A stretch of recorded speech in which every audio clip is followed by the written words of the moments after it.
외부 자극에, 외부의 말이나 어떤 그 행동이나 이런 것들에 굉장히 약하고 소심하다. 남의 말에 이렇게 잘 휘둘리거나 마음이 약하다. 인정도 많아.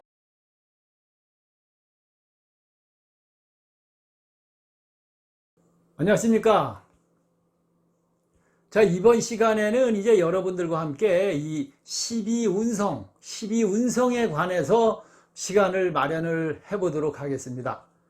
자, 12운성이라고 하면 이제 뭐 여러분들이 대부분 잘 알고 계시겠지만 뭐 장생, 그런 거 있겠죠. 모교, 관대, 걸로, 제왕, 뭐 이런 것들도 있고, 절, 태, 양, 이런 것들을 해서 12개를 12운성이라고 하는데, 이 구분을 하시는 분들 중에는 이제 절, 아무것도 없는 상태, 무념의 상태인 절에서부터 12운성을 풀이를 하시는 분들이 계시고, 또 이제 세상에서 태어난 장생이 이 세상에 응하고 세상에서 태어난 이 장생부터 이 구분을 하시는 분들이 있는데, 저는 이 아무것도 없는 이제 어떤 생명체가 탄생을 하려고 하는 이 무 상태에 있는 단절된 절부터 여러분들과 함께 시간을 마련을 해보도록 하겠습니다. 자, 이 사주 내의 12운성 안에 절이라는 것이 여러분들 사주팔자 안에 들겠죠. 이 절은 어떤 그 생명체나 뭐 어떤 형체가 사라진 거예요. 모든 것이 다 정지돼서 없는 것이죠. 그래서 무의 상태다. 그래서 뭐 어떤 생명체는 아니지만 하여튼 무엇인가 시작하려는 그 형태, 태초다, 이렇게 볼 수가 있겠죠. 그래서 전환점 혹은 분기점이라고 볼 수도 있겠습니다. 아무것도 없는 그런 무의 상태, 뭐 고립무원이라고도 표현을 하겠죠. 그냥 아무것도 없는 것을 우리가 절이다, 이렇게 표현을 합니다. 뭐 예를 들면 뭐 과거가 있었다, 다 버리는 거죠. 없는 거죠. 다 떨쳐버려야 하고, 재물이 있었다, 다 쓰고 하나도 없는 것이고 써야 하고, 결국 과거를 다 정리하고 청산한 그런 상태, 그것을 절이다, 이렇게 이야기를 하겠습니다.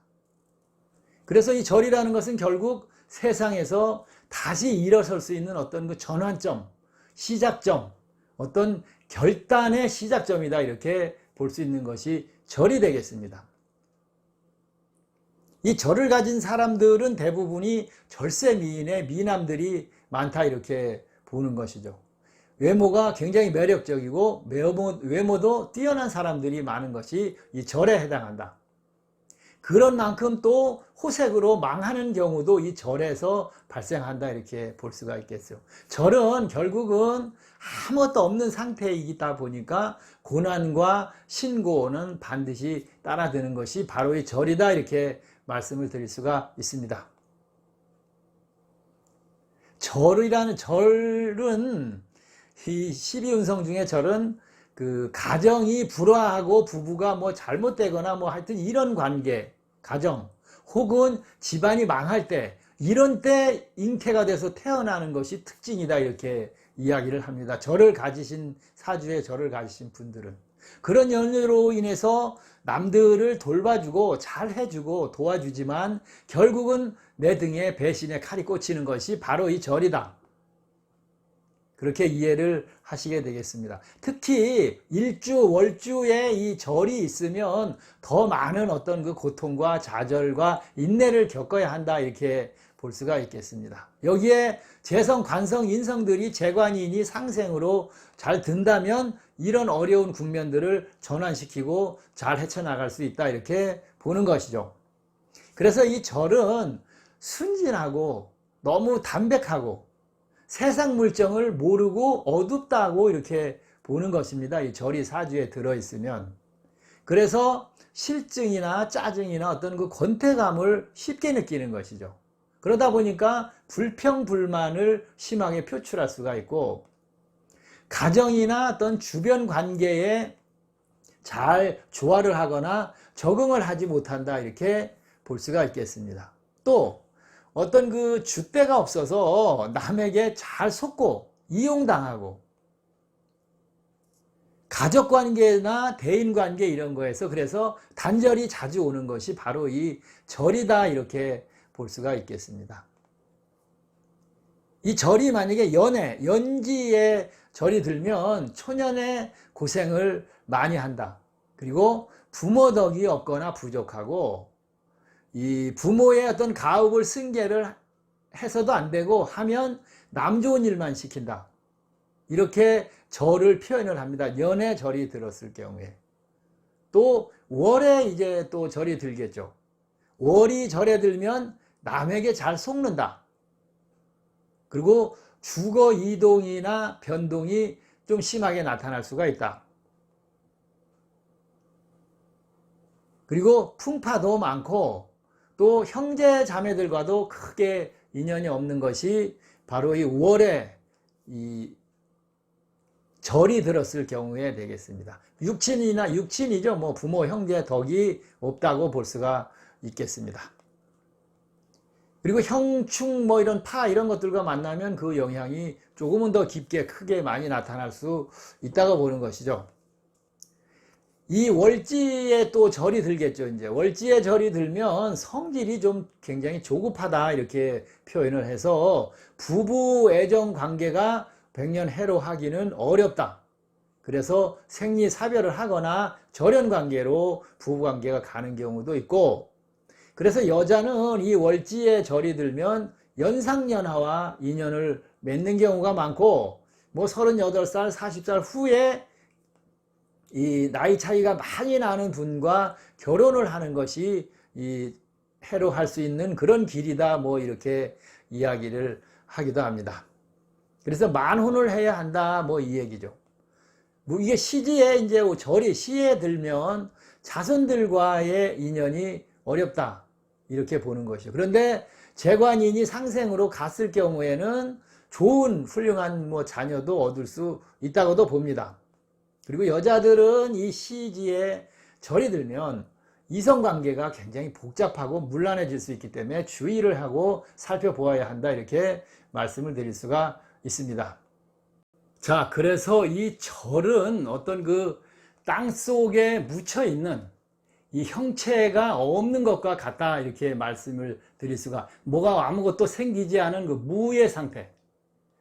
절처봉생으로 이 모든 속세와 인연이 끊어지고 결국은 어떤 다시 새로운 인연을 만들 준비를 한다.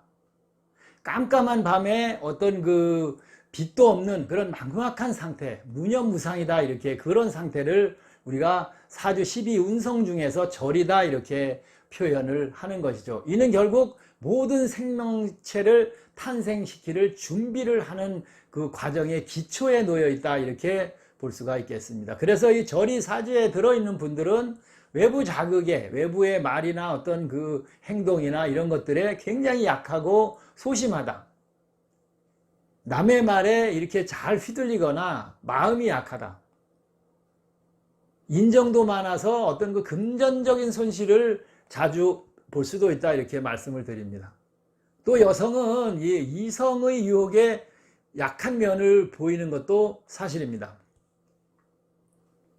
그래서 이 절은 모든 것이 단절되어 있는 시기이기 때문에 이런 시기는 뭐 퇴사, 이별, 이혼 이런 거에 기운이 굉장히 강하게 나타나는 거죠. 다 끝을 보는 상황이기 때문에.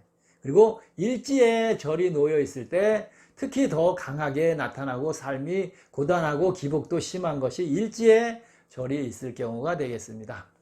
자, 이 절에 비겁이 이제 같이 들겠죠. 사주내로 보면 절지에서 비겁이 놓이면 형제 자매와 인연이 부족하고 약하다. 그래서 뭐 일찍 서로 헤어지거나 사별하거나 어떤 하여튼 무력한 그런 상황이 나타날 수 있다. 이렇게 볼 수가 있겠습니다. 그래서 외롭고 고독하고 그렇게 산다. 이렇게 보는 것이죠. 형제 자매를 그래서 이런 경우에 비겁이 절지에 놓였을 경우에는 본인이 먼저 형제 자매를 위해서 베풀고 다가가야 한다. 이렇게 말씀을 드릴 수가 있겠습니다. 식신과 만나면 이 여성의 경우에는 산액 같은 것이 따라와서 자녀가 병약하거나 자녀와 인연이 부족하다. 이렇게 볼 수가 있겠습니다. 이별의 운도 뭐 따라다니고, 또 어떤 그 성격도 굉장히 소심하고 그렇다고 볼 수가 있겠죠. 이제 또 재성과 만나겠죠. 재성. 십신 중에 재성과 만나면 부친과 이제 인연이 부족하다. 남자의 경우는 특히 부친과 인연이 부족하고 일찍 부친을 여의거나 편모에서 자라거나 이별을 할 수가 있다. 이렇게 말씀을 드릴 수 있습니다. 여성은 이제 시어머니가 뭐 병이 들거나 그래서 수발을 들거나 시어머니와 좌우지간 좋은 인연으로 가지는 못한다. 배우자도 인연이 부족하고 부부 무정, 그러니까 무늬만 부부일 확률이 높고 하여튼 인연이 좋지 못하다. 이렇게 이야기를 하겠습니다. 그 다음 관성과 만나겠죠. 관성과 이 절이 이렇게 이게 만나게 된다면 남자는 자손의 인연이 많이 부족하다. 여성은 또 남편과 인연이 상당히 많이 부족해서 헤어지거나 사별할 수 있다. 뭐 이렇게 보는 것이죠. 또 어떤 그 좋지 못한 일에 휘말려 가지고 명예를 많이 손상시킬 수 있는 것이 이 관성이 이 절과 같이 들었을 때 이야기다. 이렇게 말씀을 할 수가 있겠습니다. 그래서 이 관성이 절과 들었을 때는 어떤 그 정정당당한 일이 아니면 아예 관여하거나 나서지 않는 것이 좋다. 그리고 관성이 절과 만나면 신상변동에도 어떤 그 극심하게 그런 것들이 많이 나타날 수가 있고 다른 분들보다 그 직업에서도 변동이 자주 발생할 수 있다. 이렇게 보는 것입니다. 관성이 절과 만났을 때. 그 다음에 인성이 있겠죠. 인성은 뭐예요? 정인, 편인이 되고 관성은 편관, 정관, 식상은 식신, 상관, 비겁은 비견, 겁재를 말씀드리는 것입니다. 인성이니까 정인, 편인. 그래서 인성이 이 절과 같이 들면 편모스라해서 잘할 수가 있다. 이렇게 이야기를 하죠. 그래서 모친이 또 혹은 약해가지고 본인이 돌봐야 하고 또 인연이 좋지 않았을 수 있다. 모친과 이렇게 이야기를 합니다. 편인과 재성이 또 같이 있을 수도 있겠죠. 그런 경우에는 뭐 서로 이 상생이니까 의사나 종교가 예술가 이런 분들이 많다. 이렇게 볼 수가 있고 정인과 관성이 같이 들면 관인상생이라서 이 절이 들었어도 좋은 운을 유도할 수도 있다. 이렇게 합니다. 그래서 정인이 들었으니까 공부는 잘하는데 이 공부로 인해서 좋은 원하는 것을 성취하기는 어려운 것이 이 절 때문에 그렇다고 볼 수가 있겠죠. 절이 인성과 함께 들어있는 것이죠. 자, 절, 아무것도 없는 무의 상태. 이제 뭔가 새로운 것이 시작하려고 하지만 아직 시작하지 않은 그런 무의 상태를 우리가 12운성 중에서 절이다. 이렇게 이야기를 하는 것입니다.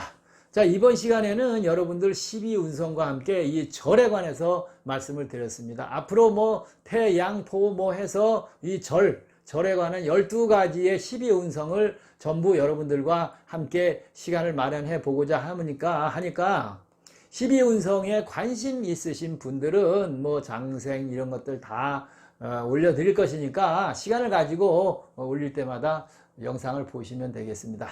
자, 이번 시간에는 12운성 중에서 절에 관해서 여러분들과 함께 시간을 마련해 봤습니다. 그리고 절이 어떻게 사주에 드는가 하는 그 표를 제가 중간에 넣어 드릴 테니까 함께 참고를 해서 보시기 바랍니다. 영상 끝까지 함께 해주신 모든 분들 고맙고 감사합니다.